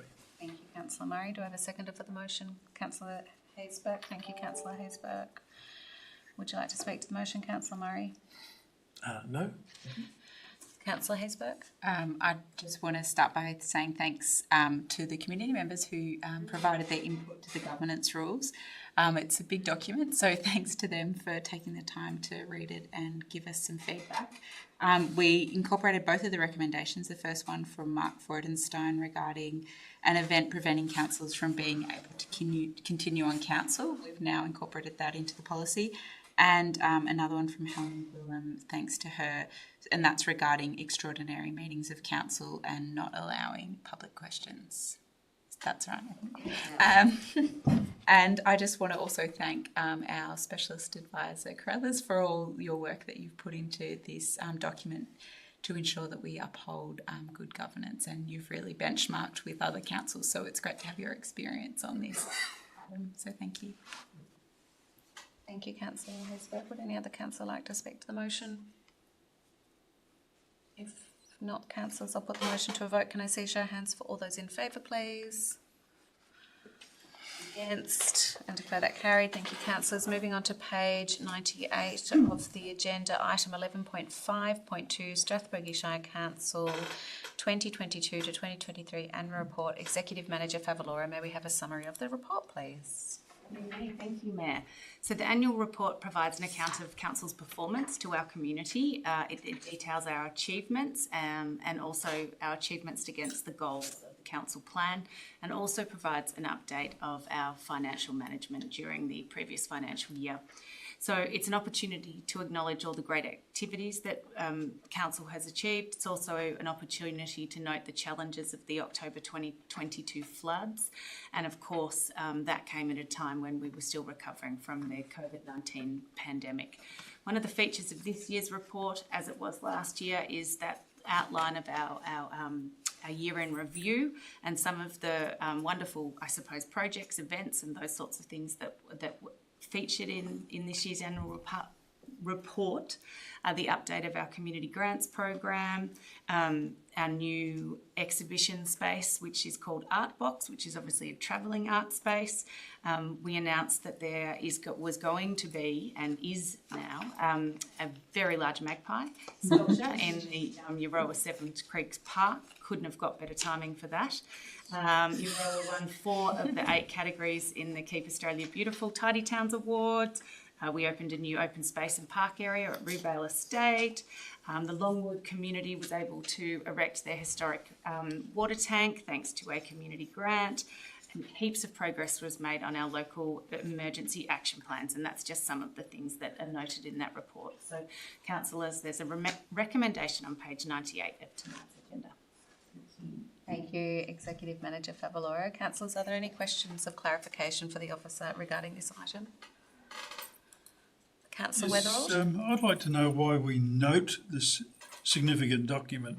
I would have thought we would have printed it. In the past, it's always been We do. We print it. Sorry, through you, Mayor. Yes, it we says do. note here.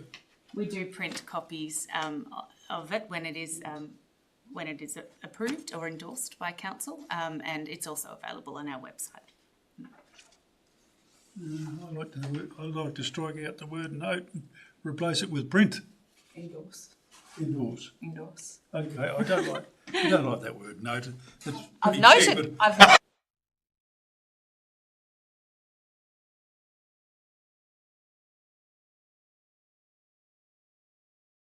word note and endorse.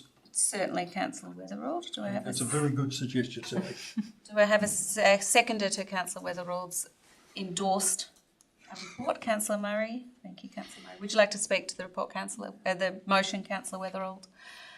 I think that this is a significant document, and I would hope that there is some publicity and some attempt to capitalise on this, because one of the things that when we had some workshops that I had a party to about governance, and that was to celebrate and to make a highlight of some of the successes, and there are a number of successes in this particular document, and I think they should be all celebrated adequately. Thank you, Councillor Weatherall. Councillor Murray, would you like to speak to the item? Yes, I'd like to endorse what Councillor Weatherall has talked about, and I think that he raises a good point there. We need to celebrate our successes much more than we do, and I think this is a great document for leading that celebration of the lots and lots of things that have been achieved there throughout the year. So despite lots of issues and lots of problems, the council has achieved some great outcomes, and we ought to be celebrating those. So I recommend the endorsement of this report to my fellow councillors. Thank you, Councillor Murray. Would any other councillor like to speak to the item? No, not councillors. I shall put the motion to a vote. Can I see a show of hands for all those in favour, please? And against? And declare that carried. Thank you, councillors. We now move to page 104 of the agenda, item 11.5.3, monthly performance report. Governance Advisor Carruthers, can we have a summary of the report, please? Thank you, Mayor. The monthly performance report is there for you to examine, councillors. The recommendation you accept the report is on page 104. Thank you, Governance Advisor Carruthers. Councillors, are there any questions of clarification regarding this? I note that we're accepting. The standard of reporting is improving.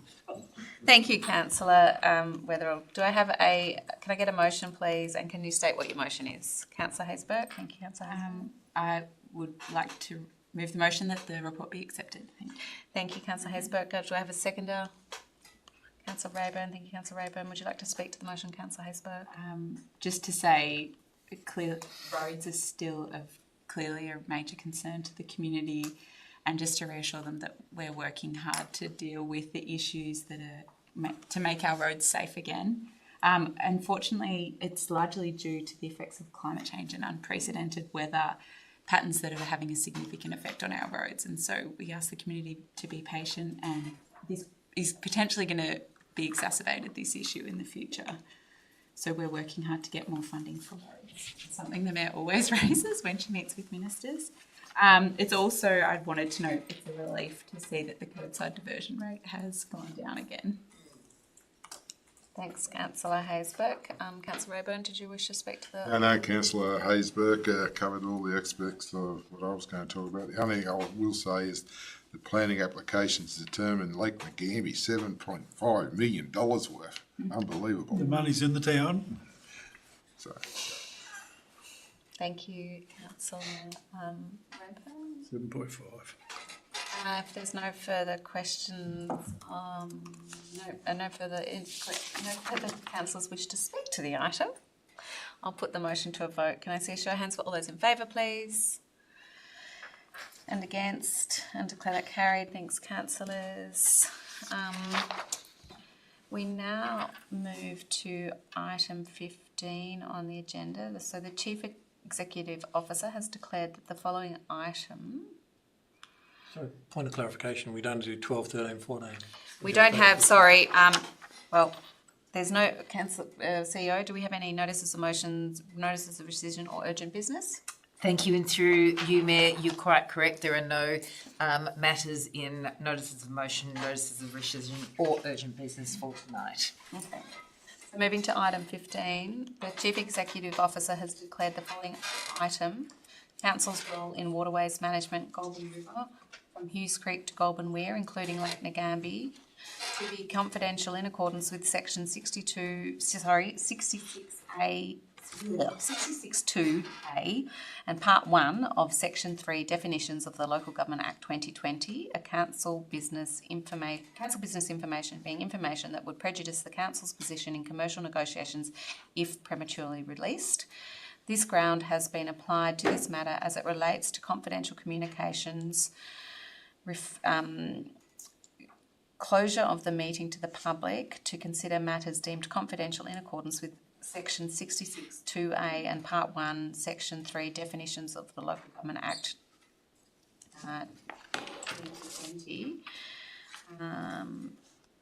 Councillors, I'd like to move a motion that council in conformance with section 66(2)(a) and the definitions for confidential matters after part 1, section 3 of the Local Government Act 2020, the Act, resolve to close the meeting to members of the public for the purposes of considering items relating to council's role in waterways management, Goulburn River to Hughes Creek to Goulburn Weir, including Lake Ngambie. Can I have a motion to close the meeting, close the gallery and the live streaming? Councillor Rayburn.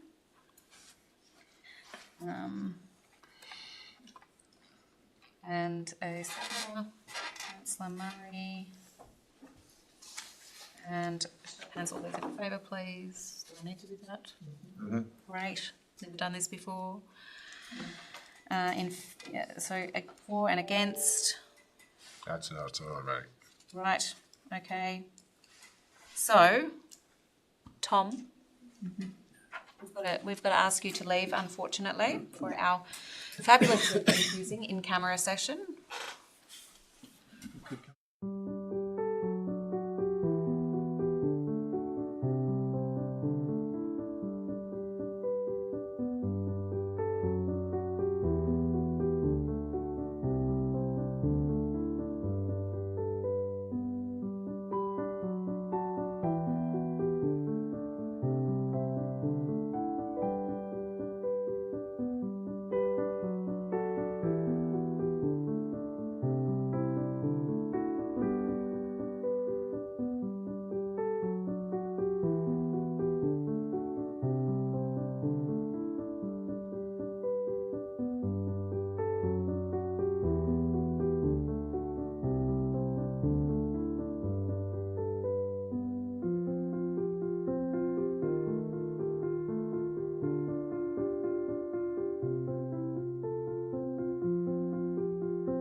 8:30 to 8:45. You'll be on the money, Reuben. Never betting against you, mate.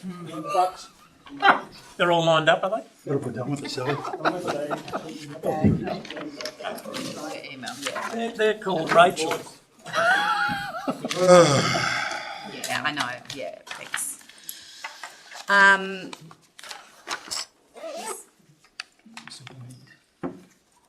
Tell the minister to stick that up his whistle. This is what, yeah, we are.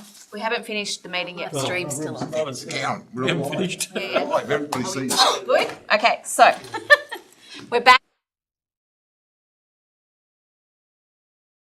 Session. Sorry, this is a new part for me because I've not done this before.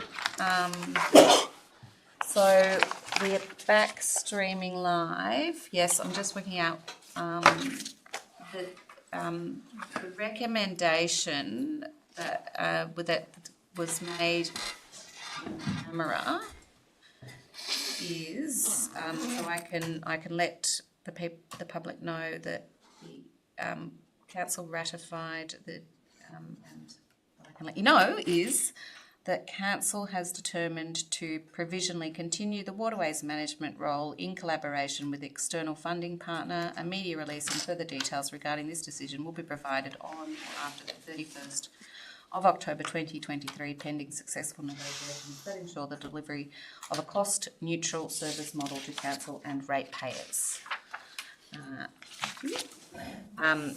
Councillors and public, the next monthly meeting of the Strathbogie Shire Council is scheduled to be held on Tuesday, November the 21st at 2023 at the Aroa Community Conference Centre at 6 p.m. There being no further business, I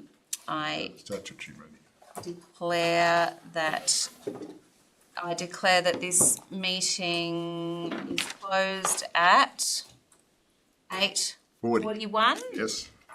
p.m. Thank you all. Thank you for your attendance, Tom, and good night.